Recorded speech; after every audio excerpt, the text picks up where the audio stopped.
अब प्रश्न देखते हैं, डेटाबेस मैनेजमेंट सिस्टम क्या होता है और इसके प्रकार बताइए। तो डेटाबेस मैनेजमेंट सिस्टम, जैसा कि हमने पहले बात की, डेटाबेस मैनेजमेंट सिस्टम डेटा या तथ्य जो हमारे पास जानकारी है उसको कैसे उसका प्रबंधन किया जाए उसको कहते हैं डेटाबेस मैनेजमेंट सिस्टम। सिस्टम मतलब एक तरीका, एक विधि होती है। और क्या विधि हो सकती है?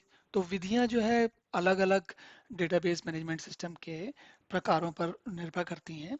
पर इसमें मुख्यतः जो है हम कुछ करना क्या चाह रहे हैं, डाटा को, जानकारी को पहले लिखते हैं, पहले प्राप्त करते हैं, फिर लिखते हैं, फिर अगर आवश्यकता पड़ती है उसे बदलते हैं, और इसके डेटा में कुछ गड़बड़ ना हो जाए इसके लिए उसको सुरक्षित रखते हैं, या फिर उसे मिलाते हैं कि डेटा सही है कि नहीं है, उसमें कुछ गड़बड़ तो नहीं हो गई है, और इसके अलावा उसकी सुरक्षा करते हैं। मतलब उसको चाहे कि गलती से डेटा सेंटर में या कंप्यूटर में कुछ गड़बड़ हो जाए तो बचाने के लिए, या फिर कोई हैकर या कोई गलती से आपका डेटा चुराने की कोशिश करे तो उससे बचाने के लिए, तो अलग अलग किस्म की प्रकार की सुरक्षाएं भी होती हैं।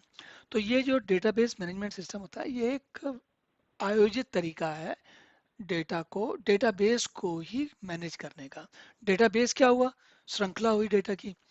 और डेटाबेस मैनेजमेंट सिस्टम हुआ जो कि उसे प्रबंधन करे, ऐसा सिस्टम जो कि उसे मैनेज करे।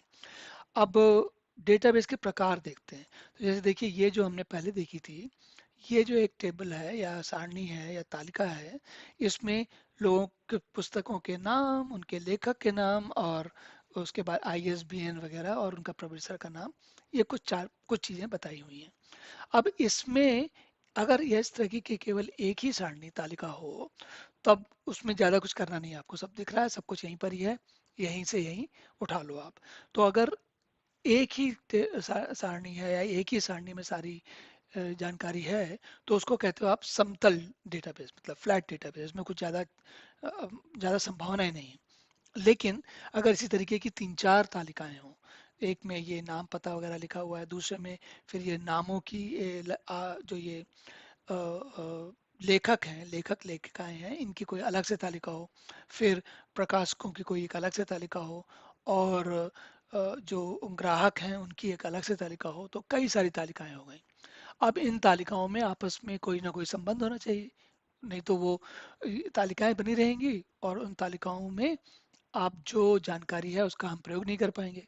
तो जो सॉफ्टवेयर एप्लीकेशन है वो क्या करती है, वो ढूंढती है कि ये, जैसे ये, इसमें एक उदाहरण समझिए, जैसे इसमें ये बुक आईडी लिखा हुआ है, पुस्तक का क्रमांक लिखा हुआ है।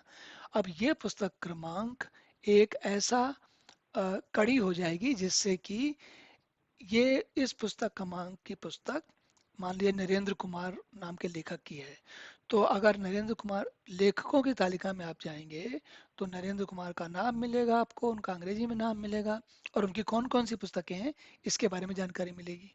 तो ये या फिर हम ये भी कर सकते हैं कि इस तालिका या किसी और तालिका में जाकर बोलें कि हमको इस तालिका से उन सारी पुस्तकों के नाम, पुस्तक क्रमांक बताओ जिनके लेखक नरेंद्र कुमार हैं। तो इस तरीके की बहुत सारी कार्यवाही की जा सकती हैं, और इन कार्यवाही को करने का तरीका जो होता है वो बताता है कि डेटाबेस किस प्रकार का है। अगर संबंध है तालिकाओं के बीच में तो संबंधात्मक है, अगर कोई संबंध नहीं है तो सीधा समतल डेटाबेस है। अगर तालिका वस्तुओं के पर आधारित है, अब जैसे अगर केवल कपड़े की सुपर स्टोर है तो उसमें क्या होगा, उसमें उनके पास जो भी वस्तुएं हैं वो सारी वस्तुएं केवल कपड़े ही होंगे। और अगर वस्तुओं के ऐसा कोई डेटाबेस बनाया जाए जो वस्तुनिष्ठ हो, मतलब जिसमें केवल वस्तुओं के जैसे, अब कपड़ों का के बारे में एक अलग विशेष किस्म की जानकारी व्यक्ति हासिल करेगा, उनका रंग, उनका डिजाइन, उनका लड़का है लड़की है या कौन सा स्टाइल है, ये 8 10 15 चीजें हो सकती हैं जिनके बारे में जानना चाहोगे, कितनी साइज है वगैरह वगैरह, कौन सा कपड़ा है वगैरह। लेकिन अगर कपड़ों की जानकारी के साथ आपका दूसरा कोई डेटाबेस हो जो कि कृषि की जानकारी रखता हो, तो ये दोनों अलग अलग किस्म के प्रकार के डेटाबेस हो गए, है ना। तो कृषि वाला डेटाबेस कृषि वस्तु के लिए निष्ठ है, और कपड़ों वाला डेटाबेस कपड़े वस्तु के लिए निष्ठ है। तो अगर कोई ऐसा डेटाबेस बनाया जाए जो कि वस्तुनिष्ठ हो, किसी वस्तु के लिए बनाया गया हो, वस्तु के एक विशेष किस प्रकार की वस्तुओं के लिए बनाया गया हो, तो उसको कहते हैं ऑब्जेक्ट ओरिएंटेड डेटाबेस या वस्तुनिष्ठ डेटाबेस।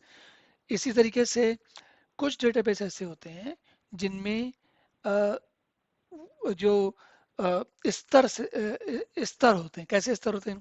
जैसे एक बड़ा, उससे छोटा, फिर उससे छोटा, फिर मझोला, फिर और उससे छोटा, फिर वो छोटे के जैसे किसी परिवार में एक कोई सज्जन है, मान लीजिए कोई बाबा हैं या दादाजी हैं, उनका 3 लड़के हैं और 2 लड़कियां हैं। उन लड़कियों के जो लड़के हैं, लड़कियों के जो बच्चे हैं और लड़कों के जो बच्चे हैं, मतलब जो उनके एक नाती हैं या पोते हैं, वो उनके आपस में संबंध है। लेकिन ये सारे एक दूसरे अलग अलग स्तर पर जुड़े हैं। जैसे बच्चे बच्चों के स्तर पर जुड़ते हैं, जो बड़े बीच वाले हैं वो बीच वाले के स्तर पर जुड़ते हैं, और जो बाबा हैं वो सबसे ऊपर के स्तर पे हैं। तो अगर डेटाबेस ऐसा है जो अलग अलग स्तरों पर जिसमें जानकारी विभाजित है, तो उसको कहते हैं हायरार्किकल डेटाबेस या सोपानिक डेटाबेस। तो इस तरह के डेटाबेस के लगभग ये मोटे मोटे प्रकार हैं। कुछ और भी प्रकार हैं, पर अभी इस प्रश्न के लिए इस स्तर पर यहाँ तक की जानकारी काफी है।